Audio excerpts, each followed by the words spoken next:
Thank you for the introduction. Actually, this entirely coincidentally leads on brilliantly from what Frank just said.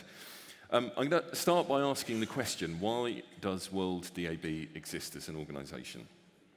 And I would hope if we ask that question of the people in this room, the answer would converge towards this statement. What we should be doing here in this organization is working out how we agree on technology whilst giving ourselves the opportunity to continue to compete on great radio content.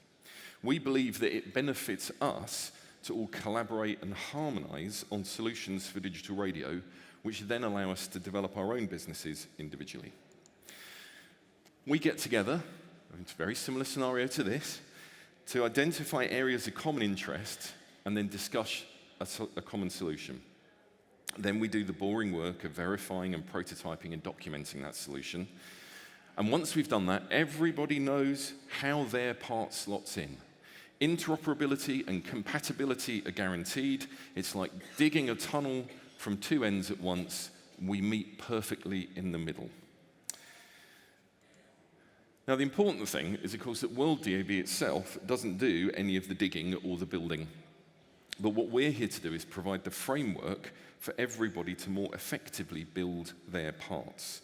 We can share skills and experience, and we do that in order to collectively build something that is more valuable than the individual parts that we bring.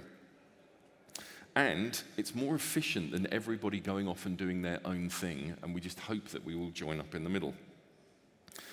Once we've created those solutions that we all agree on, WorldDAB promotes them and educates people about the benefits of them and manages them so that they are stable and people can reliably build businesses on them. The outcome, well, here's just a small sample of the people who support WorldDAB and within our framework are able to have a diverse market of solutions which all interoperate, they're all compatible, and they're all consistent. No problems at all. Well, the reality is somewhat different to that because there are some real-world factors that come into play. There is a tension, a balance between consistency and differentiation. How do you differentiate yourself from your competitors if everything is identically built? Not more than 10 minutes ago, Lizzie was talking about the diversity of user interfaces we see in vehicles. That's a great example of how each individual manufacturer wants to express their differentiation, their particular design scheme on top of a common base of its DAB digital radio. Some of that diversity is great. It creates great products, it creates innovation, it moves things along, but sometimes it's confusing. We need to allow, within our organization, for the right balance of consistency and differentiation. The next thing that's very difficult, and Frank just referred to this, is clarity of communication. Actually, written language is a terrible way to convey technical information, and it's even harder to deal with when your native language is not English. So it's not always a surprise when something that's been written by one person, as clearly as they could possibly write it, isn't fully understood by somebody else who's implementing it. And finally, we're all human, people make mistakes.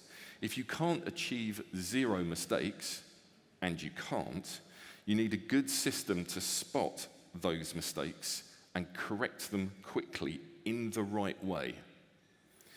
So far I've talked very generically about problems that exist between the theory of collaboration and the realities of implementation.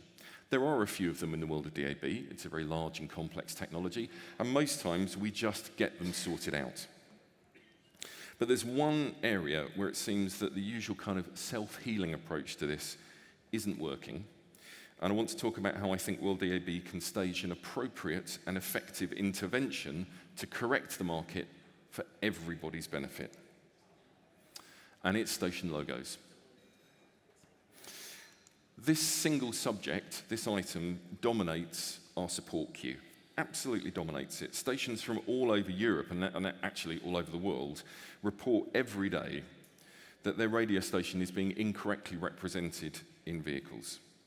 Our sense, from the people who are receiving those support requests, those complaints, is that the problem is getting worse. despite there being lots of good solutions available to make it better. Now, I'm going to be the first to say that radio stations are highly reactive organizations. Until they see or hear something going wrong, they tend not to think about it. If they're getting organized now, it's because it's got uncomfortably bad. And I appreciate that there will be plenty of people in this room who are equally frustrated that the radio stations have had years and years and years to get this right. So why is it all happening now and in a hurry? Well, unfortunately, that is the nature of our medium. It's a reactive medium. However, to counter that, there has been an enthusiasm to get station logos into cars, which hasn't always been accompanied by due diligence. Solutions that have been traded and used that were clearly not going to be sustainable, and that shouldn't have been that hard for a product manager to work out.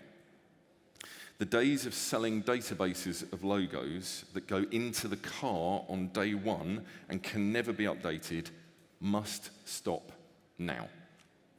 Whilst some people are still going to try and sell that slop, we want that to not have a market anymore. We don't want manufacturers to buy it anymore. We want to provide evidence to you to support that, and that evidence will come in a huge number of emails from radio stations saying, why is our radio station logo wrong? This is my favorite example. Wyvern closed down in 2012